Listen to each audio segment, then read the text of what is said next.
anem a mesurar la quantitat d'oxigen de l'aigua del riu. M'acompanyes? Sí, i tant, anem.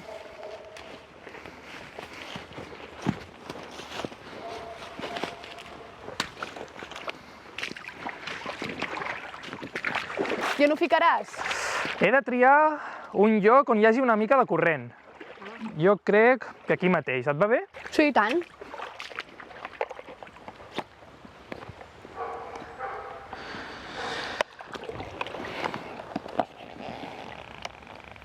I ara el deixem aquí. I el deixes aquí? Quant de temps? El deixaré uns 3 dies. Tant de temps? Sí, perquè així veuré com fluctua al llarg del dia i de la nit la concentració d'oxigen de l'aigua. Ah, ostres, que interessant. Marxem? Sí.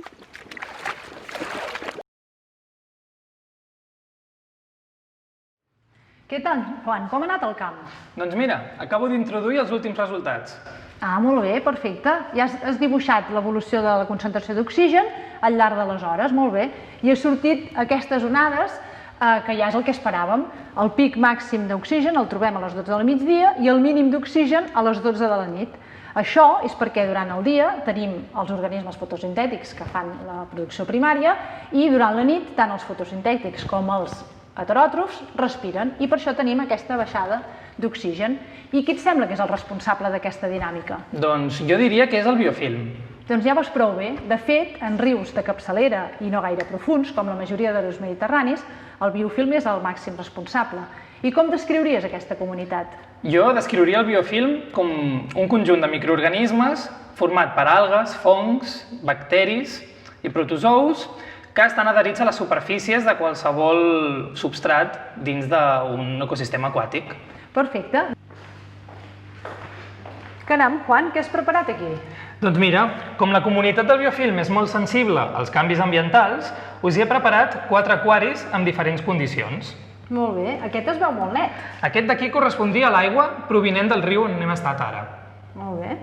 I aquest tan verd, d'aquí? Aquest tan verd és el que diem un riu eutròfic, que és un riu bàsicament on hi ha una gran entrada de nutrients. Molt bé. I després tenim aquest que és molt marró. Aquest d'aquí que està tan marró és com a conseqüència de la gran quantitat de matèria orgànica que hi ha a l'aigua. Sobretot el trobaríem al costat d'una indústria paperera o a prop de les ciutats. És un riu bastant brut. I en aquell que hi has posat? En aquest d'aquí hi he posat un tòxic, que són els metalls passats. Els metalls passats, bueno, ja veieu que té un color així una mica marró, que és que la comunitat del biofilm ha mort. Sí, poca cosa hi viu aquí. Mesurem l'oxigen, a veure què surt, Sí, i tant. Va, comencem pel primer. Primer era l'oligotròfic, el riu normal que hem estat. Amb pocs nutrients, sí. A veure què surt. Mira, de mil·ligrams litre, 8 mil·ligrams litre. Ara miraré, espera, passem a saturació, 93,5. Està prou bé, és l'esperable. Posa allà en el... El rento? Sí, en l'eutròfic, a veure què surt. Això tan verd. Va, ja ho tinc a punt, això. Vaig. Has d'agitar una mica així, Ja suau. ho tinc. Molt bé, això va pujant, va pujant. Sí que puja, sí. Déu-n'hi-do, la saturació més d'un 100%, sobresaturat. Això vol dir que hi ha molta quantitat d'oxigen. Molta producció, sí. Bueno, ja és esperable. Passa aquest d'aquí, a veure, ja ho tinc a punt.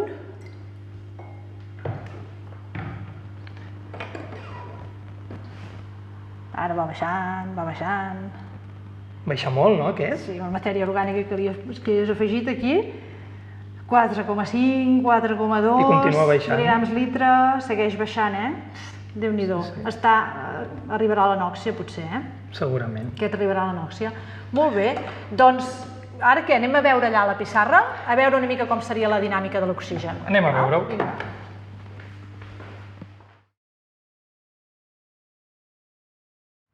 Bé, doncs ara anem a veure com seria la dinàmica de l'oxigen amb aquests exemples que ens ha preparat en Juan. Començarem per el que seria la simulació del riu eutròfic, és a dir, un riu en el qual nosaltres ja hem afegit molts de nutrients, de nitrogen i fòsfor.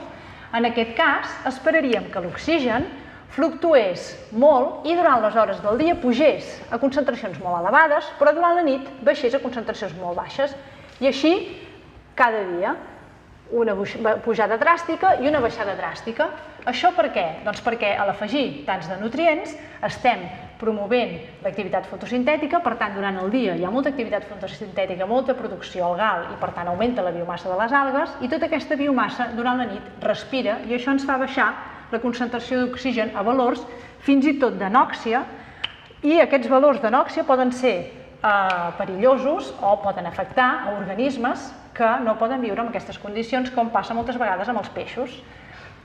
Passant a un altre dels exemples, dels aquaris que us ha ensenyat abans en Juan, ara canviarem de color, l'exemple de la matèria orgànica, és a dir, aquell aquari que ja hem afegit molta matèria orgànica dissolta, què ens passaria aquí? Doncs aquí l'oxigen començaria, suposem, unes concentracions semblants al nostre riu net i aniria baixant cada vegada més paulatinament. Per què? Perquè a l'afegir matèria orgànica estem accelerant la respiració, és a dir, fent augmentar aquesta activitat respiratòria i que ens fa baixar l'oxigen a l'aigua, tot i que encara es manté aquesta activitat fotosintètica, però és menys evident perquè estem afavorint la respiració. Per tant, ens va baixant l'oxigen de l'aigua. Això pot passar, per exemple, en un riu quan està contaminat, amb l'entrada d'una depuradora, per exemple. I els tòxics? Els tòxics, és veritat, ens falta l'aquari dels tòxics. L'aquari dels tòxics el posarem, en quin color ens queda? Amb el color verd. L'aquari dels tòxics, esclar, si nosaltres posem en el riu un compost tòxic, passa que molts organismes poden morir i al morir, doncs, evidentment el que fem és inhibir o reduir el metabolisme. Si no hi ha metabolisme, doncs ja no esperaríem aquesta dinàmica, vol dir que ja no pot haver-hi ni producció ni respiració. Per tant, en unes condicions realment ja molt extremes, de toxicitat i que realment no queda ningú viu, doncs l'oxigen ja no faria cap tipus de dinàmica, seria una recta. Esclar, això és bastant hipotètic perquè és veritat que l'oxigen no només varia per qüestions biològiques, sinó també per qüestions físiques, però perquè entengueu que sí que estem inhibint, eliminant tota aquesta dinàmica metabòlica dels organismes que viuen al riu quan afegim un tòxic. Ara entenc per què una mesura puntual no representa el metabolisme d'un ecosistema fluvial.